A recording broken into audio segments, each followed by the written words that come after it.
Olá pessoal, tudo bem? Aqui é o professor Supermalva, vamos aí para mais uma videoaula, mas antes de mais nada vai lá, se inscreve no canal, ativa o sininho para não perder nada, daquele like positivo, não custa nada pessoal, ajuda bastante o canal, quer crescer e desenvolver, também nossos colegas concurseiros poderem localizar os vídeos aí com maior facilidade para auxiliar nos seus estudos, ajuda bastante, então se inscreve no canal, dá aquele like positivo e vem contigo.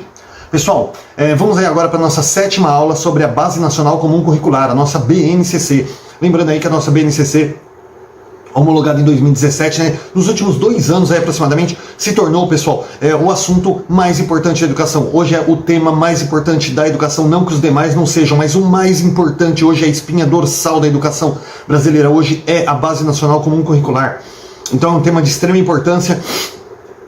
Nós estamos indo aí para a nossa 7ª aula e agora nós vamos falar sobre Base Nacional Comum Curricular e regime de colaboração. Tá? Vocês já vão entender o que é esse regime de colaboração aqui. Legitimada pelo Pacto Interfederativo,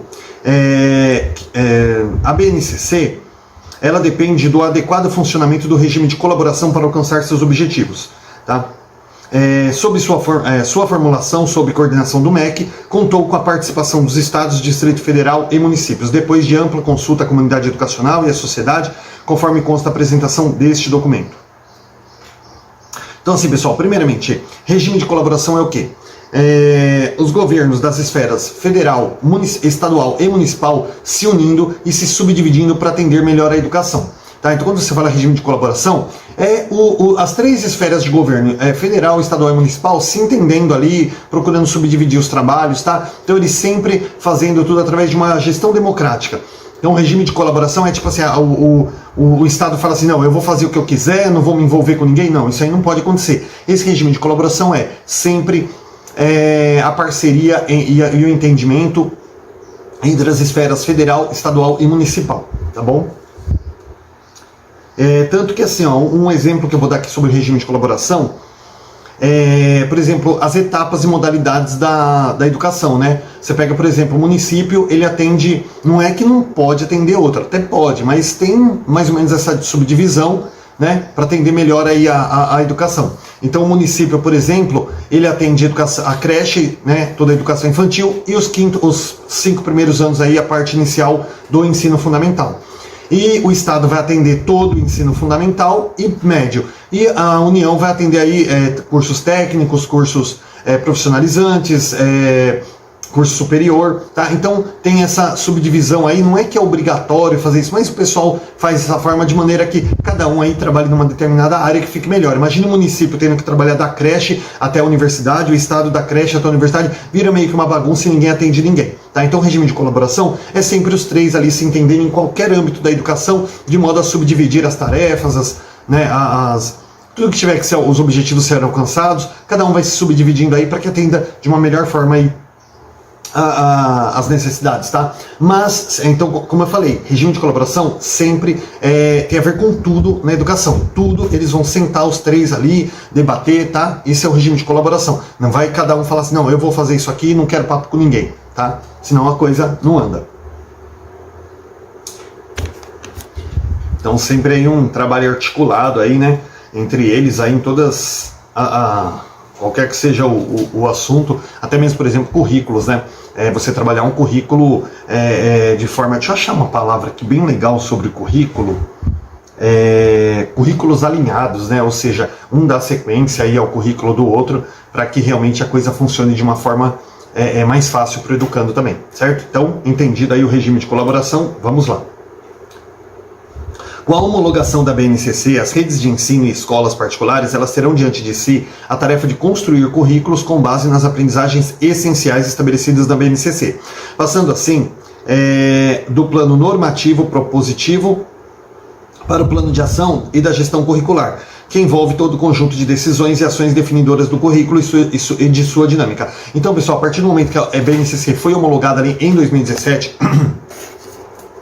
todas as escolas... Só estou ajustando o botão aqui, me perdoa. Todas as escolas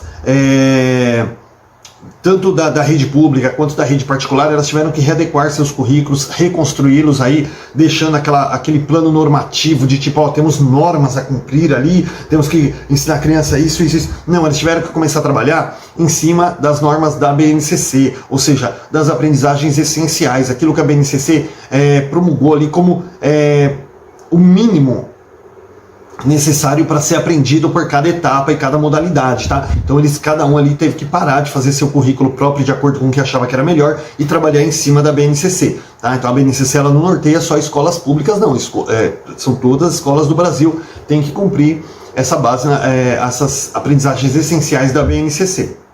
E aí passa do plano normativo propositivo para o plano da ação da gestão curricular, ou seja, uma gestão voltada ali para um currículo que atenda o mínimo que a BNCC exige. E a BNCC exige, porque ela é um documento normativo, ou seja, ela estabelece normas ali obrigatórias que precisam ser cumpridas, tá? Então a BNCC ela não sugere, ela exige. Embora a implementação seja prerrogativa dos sistemas e das redes de ensino, a dimensão e a complexidade da tarefa vão exigir que a União, Estados, Distrito Federal e municípios somem esforços. Então, assim, essa implementação ela já é uma prerrogativa, né, dos sistemas de ensino. Mas, como a complexidade, pessoal, a dimensão e a complexidade é tão grande desse projeto, isso aí já há 2 anos atrás, 3 anos atrás, né, exigiu o quê? Que as 13 esferas de governo, né, União, Estado, Distrito Federal e município, somassem esforços aí para que isso pudesse acontecer de uma melhor forma, tá? Sempre, quando você fala Estado, União, Estado e município, pessoal, e Distrito Federal, a gente está falando de regime de colaboração, que a gente falou no começo da aula, tá? Então eles, quando falam assim, eles somam esforços, claro, eles sempre vão se juntar, subdividir tarefas, ver o que cada um pode fazer, como cada um pode ajudar o outro. Então entra de novo aquela palavrinha mágica que eu perdi ali 3 minutinhos falando no começo da aula, mas que foi de extrema importância, que é o regime de colaboração. O que é regime de colaboração? É a união. Da União, Estados, Distrito Federal e municípios, sempre trabalhando de forma articulada ali, um auxiliando o outro, um ajudando o outro, um complementando o outro, um dando sequência pro outro, tá? Então, regime de colaboração. Aí quando você fala Estado, Distrito Federal, município e União, né? O que é? Regime de colaboração. Então, sempre que falar de um ou de outro, você sabe que um está representando a outra, uma nomenclatura está representando a outra, tá? Nesse regime de colaboração, olha aí, ó, as responsabilidades dos entes federados serão diferentes e complementares, e a União continuará a exercer seu papel de coordenação no processo de correção e de correção das desigualdades. Então, assim, ó, aqui está falando, né, que no regime de colaboração as responsabilidades elas são diferentes, cada um vai fazer uma coisa, porém elas são diferentes e complementares, uma vai completar a outra, né? A esfera municipal, ela vai, perdão pessoal, a esfera municipal ela vai ter ali uma responsabilidade própria dela, e aí o que vai acontecer? Quando chegar lá no Estado, que tiver que dar sequência, o Estado vai ter que complementar aquilo que de repente faltou ali no município, e assim sucessivamente a União, o Distrito Federal, tá? Vão ter que estar complementando ali as esferas anteriores, alguma coisa que faltou. E a União, pessoal, ela é um ente supremo ali, ela é um sistema de governo supremo, né? Ela manda no país inteiro, então ela vai continuar exercendo seu papel de coordenação e de correção ali do que ela achar que precisa melhorar ou mudar, tá? A primeira tarefa de responsabilidade direta da União será a revisão da formação inicial e continuada dos professores para alinhá-las à BNCC. A ação nacional será crucial nessa iniciativa, já que se trata da esfera que responde pela regulação do ensino superior, nível no qual se prepara grande parte desses profissionais. Então, assim, pessoal, a primeira tarefa, a primeira responsabilidade aí direta da União é a formação inicial e continuada dos professores. Inicial por quê? Porque a União compete o ensino superior, tá? Que é onde realmente tem a primeira formação da maioria desses profissionais. E a formação continuada também compete à União, vai determinar ali o que o professor precisa estar aprendendo. Por exemplo, eu já venho aqui quase 2 décadas aqui na Prefeitura de Guarulhos, pessoal. E aí o que acontece? Surgiu a BNCC em 2017. né? Foi homologada a partir de 2018. Gente, o pau comeu solto nas escolas, só se falava de BNCC. O ano de 2018 inteiro só se falava de BNCC. Aí você fala, mas eu sou professor há 20 anos. Legal, bacana, ó, joia pra você. Só que a questão é, a BNCC surgiu agora, e aí, você não tem mais nada pra aprender? Você é o bonzão, né? Posso falar palavrão aqui, mas você é o bonzão? Não é, né, pessoal? Cada um aí, a educação é uma coisa. O cara que decide ser professor, a pessoa que decide ser professor tem que saber que ele vai morrer estudando. Ele não vai, nossa, agora eu me formei, eu sou professor, só vou ensinar. Isso aí Paulo Freire passou a vida lutando contra, tá? Então, a formação continuada é de extrema importância e ela é também de responsabilidade primordial aí da União, tá? A primeira responsabilidade aí da União. Diante das evidências sobre a relevância dos professores e demais membros da equipe escolar para o sucesso dos alunos, essa é uma ação fundamental para a implementação eficaz da BNCC. Eficaz, pessoal, quer dizer que eficaz quer dizer que faz acontecer, mas faz acontecer bem feito, tá? Bem feito, assim, o negócio não é só, vamos fazer acontecer a educação, não, tem que fazer a educação acontecer com qualidade, tá? Bem feito ali, sabe, integral ali para a formação do aluno. E assim, existem evidências, né, pessoal, evidências explícitas aí da relevância dos professores, demais membros aí da equipe escolar no sucesso dos alunos, ou seja, um profissional que trabalha com uma vontade, que trabalha de qualquer jeito, ele interfere ali no sucesso do aluno, podendo até esse aluno não alcançar sucesso algum. Então, essa ação da formação inicial e principalmente da formação continuada também dos professores, pessoal, ela é de extrema importância. Tá? Uma vez que o professor, claro, aquela coisa, o professor, eu já dou aula há 30 anos, estou aqui com uma folha amarela lá, um planejamento curricular amarelado lá que ele dá desde quando ele se formou no magistério. Não pode acontecer isso aí. A formação continuada ela é de extrema importância, porque a educação vai se renovando, vai surgindo necessidades novas, o mundo vai se transformando e a educação tem que se transformar junto. Compete à União, como anteriormente anunciado, promover e coordenar ações e políticas em âmbito federal, estadual e municipal, referentes à avaliação e elaboração de materiais pedagógicos e aos critérios para oferta de infraestrutura adequada para o pleno desenvolvimento da educação. Então compete à educação, pessoal, como já foi falado, promover e coordenar ações e políticas, né, em âmbito tanto nacional, quanto estadual, quanto municipal. É ela que vai promover e coordenar aí ações e políticas aí para estar melhorando realmente a educação. E também é isso referente, pessoal, à avaliação e elaboração de materiais pedagógicos. Então, é a União que vai definir aí os métodos de avaliação, no caso, a avaliação de âmbito nacional, tá? Porque os estados, municípios, cada esfera do seu sistema de ensino tem a sua própria autonomia para criar seus métodos de avaliação. Lembrando, pessoal, que o método de avaliação mais sugerido hoje, deveria ser até obrigado, né, é a avaliação processual, tá? Que se dá em torno de todo o processo. Já falei bastante disso nas aulas anteriores, que é aquela avaliação que se dá durante todo o processo, avaliando o aluno, mediando, vendo onde o aluno está tendo dificuldade, corrigindo, e não esperar realmente uma avaliação final para classificar o aluno se ele passou ou não, tá? Mas a avaliação processual, ela permite ali que você vá corrigindo os erros do aluno passo a passo. Mas a União aqui é ela que vai estar promovendo e coordenando ações políticas aí referente à avaliação e também a elaboração de materiais pedagógicos. Ou seja, material pedagógico já é competência explícita da União. Então, estados, municípios, que são os seus sistemas de ensino, cada um não pode montar aí seu próprio material, não. A União que vai definir, olha, assim, assim, assim que tem que trabalhar. Tá?